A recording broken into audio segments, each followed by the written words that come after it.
प्रिय छात्र छात्राओं,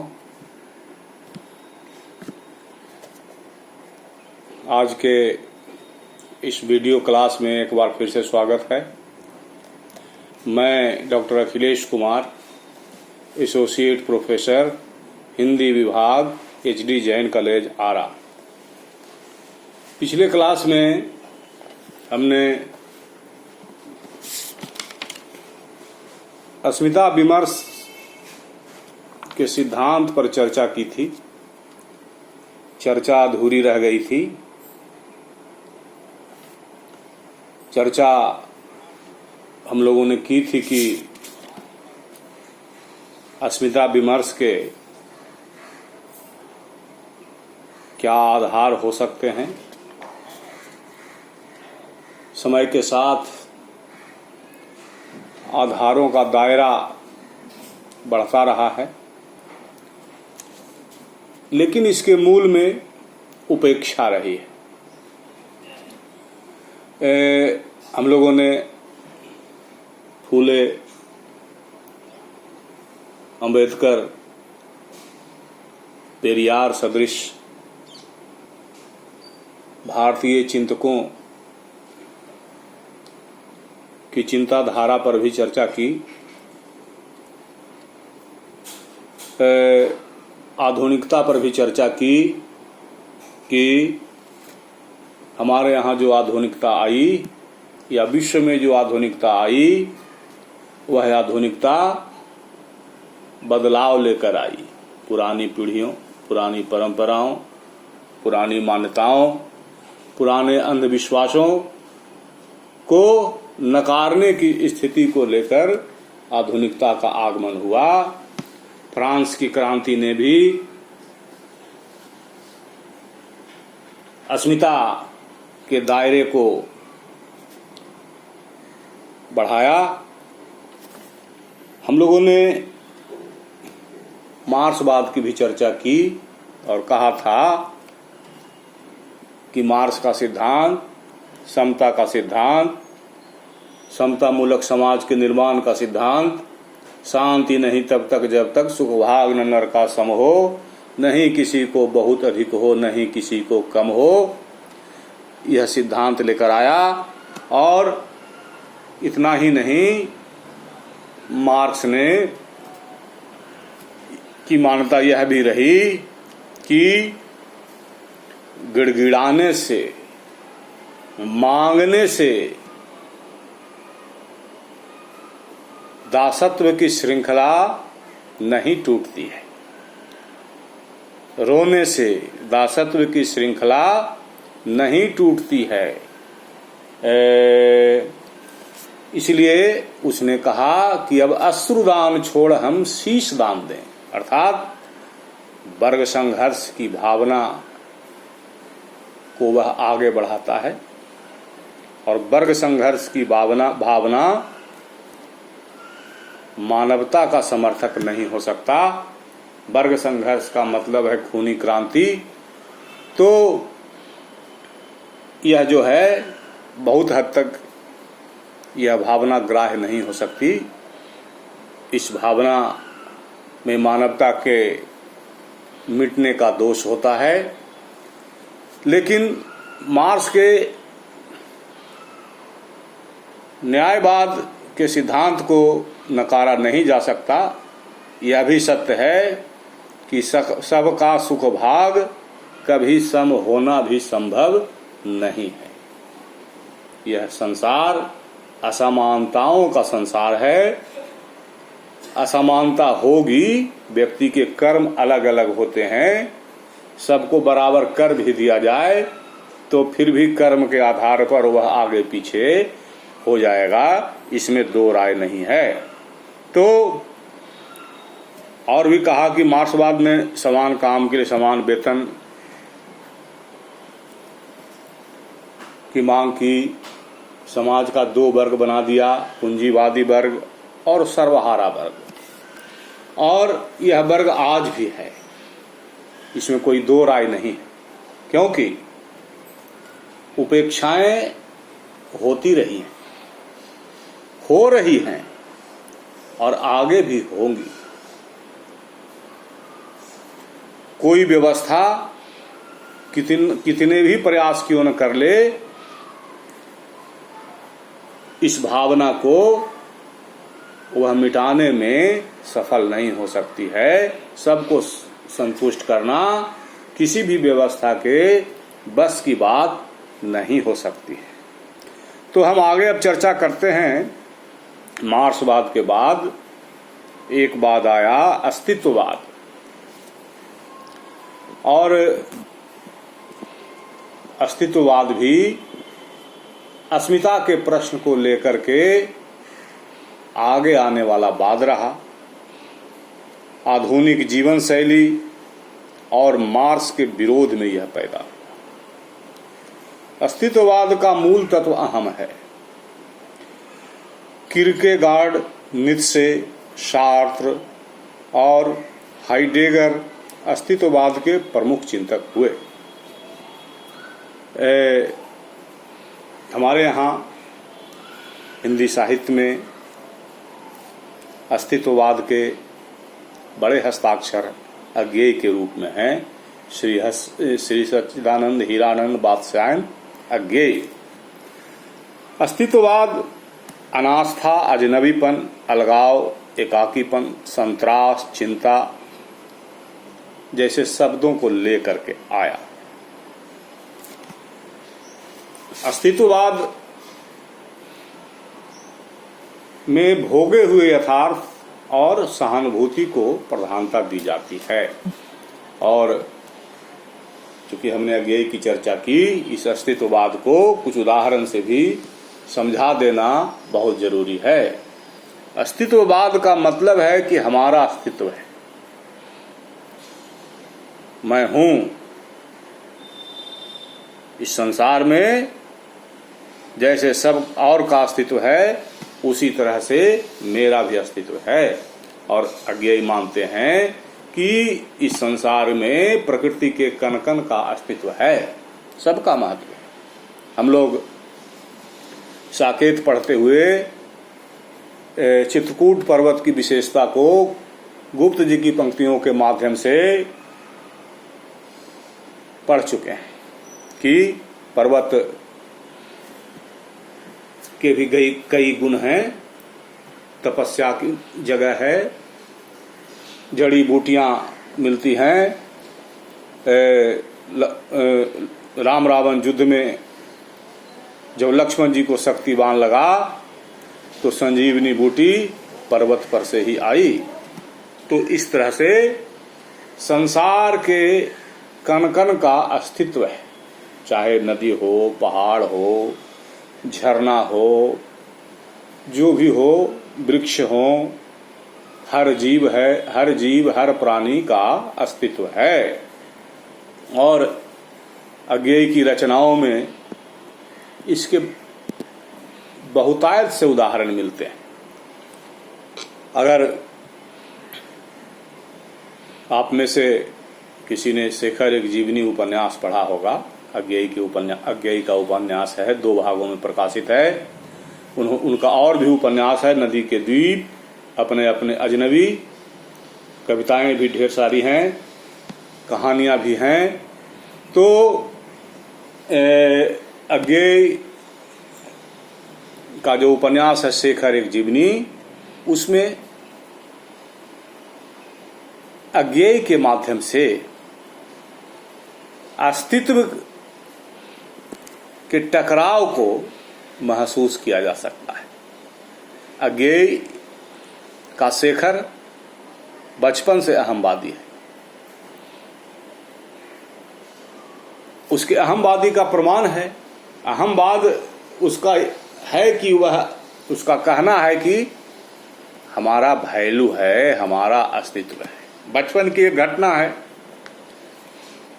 मौसी के घर गया हुआ था, शशि के साथ मौसी ने उसे स्नानागार में स्नान करने के लिए भेजा। एक पीतल का लोटा मिला, उस लोटे को शशि ले लेती है और कहती है कि मेरा है। तो शशि जब कहती है कि यह लोटा मेरा है, शेखर के अहम को ठेस पहुंचती है। उसको लगता है कि हमारे अस्तित्व को नकारा जा रहा है। उसके हाथ से लोटा लेकर छीन कर और उसके सर पर दे मारता है, सर फोड़ देता है। यह अस्तित्ववाद का संघर्ष है। इसी तरह से लेटर बॉक्स पर बैठ करके डाकिये के पैर को कुचल देना अस्तित्ववाद का उदाहरण है। शेखर एक जीवनी में ऐसे अनेकों उदाहरण हैं। शेखर की एक कविता है नदी के द्वीप, उपन्यास के साथ साथ कविता भी है। इस कविता में नदी का जो द्वीप है, जो कभी बनता है कभी मिटता है, उसके अस्तित्व के बारे में बतलाया गया है। नदी का द्वीप कहता है, किंतु हम हैं द्वीप, हम धारा नहीं हैं। अस्थिर समर्पण है हमारा, हम सदा से द्वीप हैं स्रोतस्विनी के। किंतु हम बहते नहीं हैं, क्योंकि बहना रेत होना है। हम बहेंगे तो रहेंगे ही नहीं। यही अस्तित्व है कि हमारा अस्तित्व है, हमको बहना नहीं है, हमें रहना है। लेकिन अगर प्रकृति के प्रकोप से या मानव के दुराचार से ऐसी स्थिति आ जाएगी तो भी हमारा अस्तित्व नहीं मिटेगा, ऐसा इस कविता में कहा गया है। कहता है कि कविता में आगे पंक्ति है, नदी तुम बहती चलो, भूखंड से जो दाय हमको मिला है, मिलता रहा है, मांझती संस्कार देती चलो। यदि ऐसा कभी हो तुम्हारे आह्लाद से या दूसरों के किसी स्वैराचार से, अतिचार से, तुम बढ़ो, प्लावन तुम्हारा घर घराता उठे। यह स्रोतस्विनी ही कर्मनाशा कीर्तिनाशा घोर काल प्रवाहिनी बन जाए। तो कहता है नदी का द्वीप, तो हमें स्वीकार है वह भी, उसी में रेत होकर फिर छिनेंगे हम, जमेंगे हम, कहीं फिर पैर टेकेंगे। अर्थात अगर हमको स्रोतस्विनी या प्राकृतिक प्रकोप के द्वारा मिटा भी दिया जाएगा तो हम फिर उगेंगे। तो इस संसार में सर्वहारा वर्ग भी रहेगा, गरीब भी रहेंगे और अमीर भी रहेंगे। और गरीबों को मिटाने का जो भी प्रयास होगा वह बेमानी होगा और गरीब मिटेंगे नहीं, वो फिर पनपेंगे। तो इस तरह से यह अस्तित्ववाद जो है मनुष्य के भोगे हुए यथार्थ और सहानुभूति को इसमें प्रधानता दी गई है। और अनास्था, अजनबीपन, अलगाव, एकाकीपन, संत्रास आदि सब इसके हैं। स्वाभाविक है कि जहाँ असंतोष होगा तो वहाँ अनास्था का होना बिल्कुल स्वाभाविक है, अलगाव का होना बिल्कुल स्वाभाविक है। तो इस तरह से यह अस्तित्ववाद आया और अस्तित्ववाद के माध्यम से भी अस्मिता को बल मिला। इसके बाद उत्तर आधुनिकतावाद आता है, जो कि आधुनिकतावाद और मार्क्सवाद के विरोध में पैदा हुई विचारधारा है। इसका जन्म 20वीं शताब्दी में 50 और 60 के दशक में हुआ। यह सर्वहारा वर्ग की एकता के विरुद्ध सर्वहारा के भीतर अलग अलग अस्मिताओं की पहचान करता है। अर्थात सर्वहारा वर्ग बड़ा वर्ग होता है और संपूर्ण एकता कभी संभव हो ही नहीं सकती, ऐसा यह मानता है। इसलिए सर्वहारा वर्ग के अंदर भी भिन्न भिन्न वर्गों की यह कल्पना करता है। सर्वहारा वर्ग जो है, जो हाशिए पर का समूह है, उन सभी समूहों की समस्याएं एक समान नहीं होती है। उनकी समस्याएं अलग अलग होती है, उनकी अस्मिताएं अलग अलग होती हैं और यह विकेंद्रियता और क्षेत्रता को प्रोत्साहित करता है। यह जो दृष्टिकोण है यह विकेंद्रिता और क्षेत्रता को प्रोत्साहित करता है। यह बहुलतावाद या बहुसंस्कृतिवाद पर आधारित है। इस विचारधारा में हाशिए पर स्थित समूहों को बल प्रदान किया गया है, जैसे अश्वेत, दलित, आदिवासी, स्त्री, धार्मिक एवं भाषाई अल्पसंख्यक, समलैंगिक, मूलवंशी, वृद्ध, विकलांग। अर्थात अस्मिता के दायरे में अस्मिता का दायरा और बढ़ा। स्त्री, आदिवासी, अश्वेत, वृद्ध, विकलांग, समलैंगिक, मूलवंशी आदि इसमें जुड़े। तो इसने मानव अस्मिता या अस्मिता के मुद्दे को और आगे बढ़ाया और उपेक्षित समूह को और भी सूक्ष्मता से देखने का प्रयास किया और उसमें विभिन्न जो है सो कि टुकड़ों की खोज की, अलग अलग टुकड़ों की खोज की। इसके बाद आया उत्तर उपनिवेशवाद। यह उत्तर उपनिवेशवाद है। यह अवधारणा यूरोपीय उपनिवेशों से आजाद होने वाले देशों में स्वत्व की तलाश से पैदा हुई। इसके बहस के केंद्र में संस्कृति और भाषा है। इसको समझने की जरूरत है। जो साम्राज्यवादी होते हैं और साम्राज्यवादी शक्तियां जब दूसरे देशों को उपनिवेश बनाती हैं, भारत भी उपनिवेश रहा है और उसका दर्द होता है। अंग्रेज राज सुख साज सजे सब भारी, पैधन विदेश चली जात ये है यति ख्वारी, कह करके भारतेंदु ने दर्द को बयां किया है। तो जो साम्राज्यवादी होते हैं अपने उपनिवेश का शोषण करते हैं, हर स्तर से शोषण करते हैं। भौतिक दोहन के साथ साथ उसकी संस्कृति और भाषा पर भी चोट करते हैं। तो जो यूरोपीय देश उपनिवेशों से आजाद हुए उनके अंदर अस्मिता की तलाश हुई, नए सिरे से सृजन की जरूरत महसूस की गई और इसके केंद्र में संस्कृति और भाषा रही, क्योंकि साम्राज्यवादी अपने उपनिवेश को एक तरह से खोखला कर देते हैं। तो इस तरह से इनके पुनर्निर्माण का प्रश्न आया और विश्व के देशों के साथ अस्मिता के साथ जुड़ने का प्रश्न आया।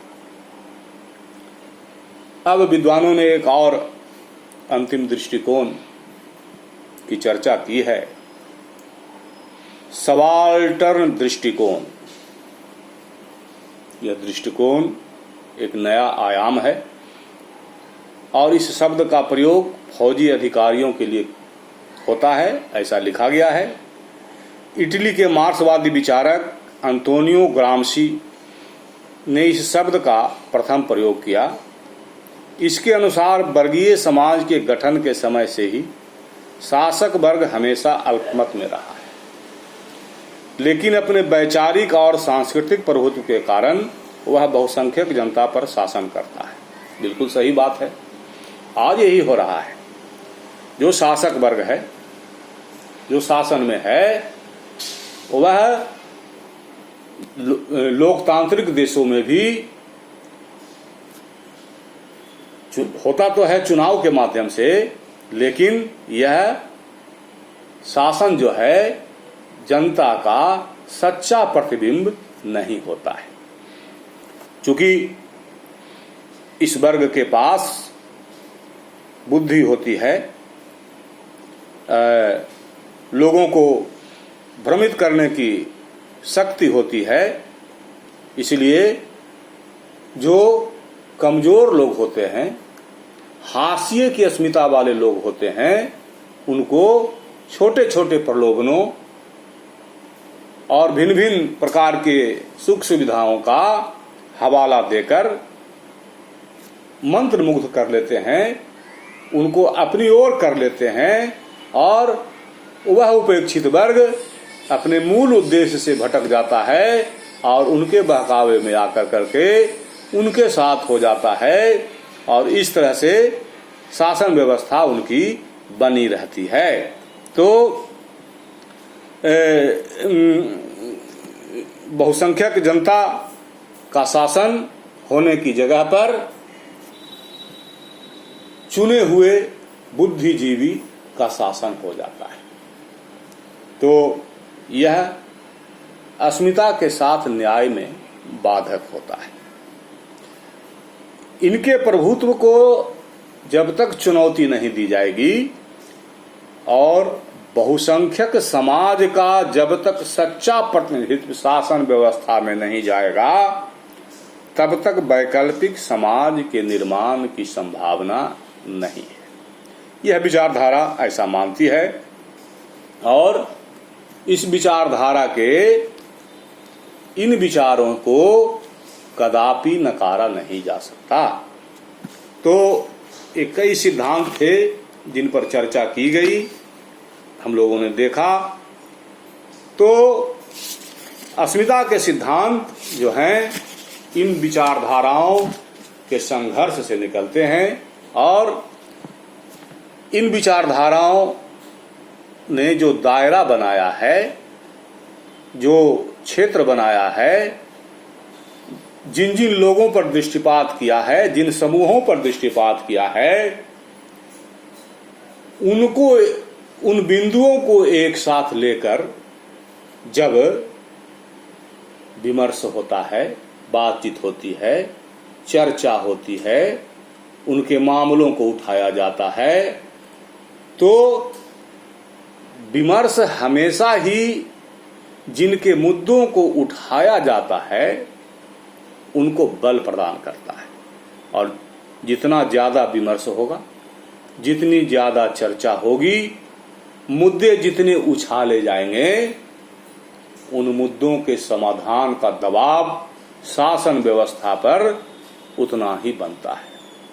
तो यह दबाव शासन व्यवस्था पर तो बनता ही है, लेकिन समाज में उन प्राणियों के ऊपर जिनकी सोच में विकृति है, जिनकी समझ में विकृति है, जो समाज को विभाजित देखना चाहते हैं, जो हाशिए के लोगों को, जिनको आप दलित कह सकते हैं, पीड़ित कह सकते हैं, सताए हुए लोगों को जो उपेक्षा की दृष्टि रखते, जिन पर उपेक्षा की दृष्टि रखते हैं, समाज में सामाजिक चर्चा के माध्यम से उन पर भी दबाव बनता है। तो हम समझते हैं कि इन सिद्धांतों ने और भारतीय मनीषियों ने, भारतीय चिंतकों ने, फूले परिवार ने, उसके संविधान निर्माता अंबेडकर साहब ने, पेरियार ने, इन लोगों ने, यानी समूचे विश्व का जो चिंतन रहा, वह चिंतन का सारांश लेकर अस्मिता का विमर्श होना उचित है, सार्थक है, मानवता के हित में है, मानवता के कल्याण में है। यह चर्चा जितनी ही अधिक होगी, उतना ही अधिक बल समाज कल्याण को मिलेगा और अस्मिताएं जिनकी दबी हुई हैं, जो उपेक्षित हैं, उनकी अस्मिता को ऊपर उठाने में सहायता प्राप्त होगी, ऐसा हमारा मानना है। तो हमने पूरे तौर पर अस्मिता के सिद्धांत की चर्चा की और आधुनिकतावाद, उत्तर आधुनिकतावाद, मार्क्सवाद, उत्तर उपनिवेशवादी, अस्मिता मूलक, सबाल्टन मार्क्सवादी आदि आदि सिद्धांतों की चर्चा करते हुए अस्मिता विमर्श के मुद्दों पर चर्चा करने का प्रयास किया। हमारी यह संक्षिप्त चर्चा का महत्व या इसकी सफलता तभी होगी जब हमारे छात्र, हमारे पाठक सामाजिक दुर्बलता की इस मानसिकता से ऊपर उठकर मानवतावाद की भावना से ग्रस्त होंगे, मानवतावाद का पाठ पढ़ेंगे और समाज में जो विभेदकारी शक्तियां हैं उन शक्तियों का समर्थन नहीं करेंगे, मानवता के लिए काम करेंगे, हर के प्रति सहानुभूति का भाव रखेंगे, तभी अस्मिता मूलक विमर्श की सफलता होगी, लोक का भी कल्याण होगा और समाज में विषमता भी कमेगी, अन्याय उत्पीड़न का दौर कम होगा। हम मानते हैं कि सरकार के माध्यम से भी कई स्तर पर प्रयास हुए हैं, इसमें कोई संदेह नहीं है, लेकिन जब तक यह दूरी बनी हुई है तब तक निरंतर प्रयास करते रहने की जरूरत है। तो हम समझते हैं कि अब आज की इस चर्चा को यहीं पर रोका जाना चाहिए। अब आगे के क्लास के लिए हम अगला विषय लेकर आपके पास उपस्थित होंगे। तो आज के लिए इतना ही, धन्यवाद।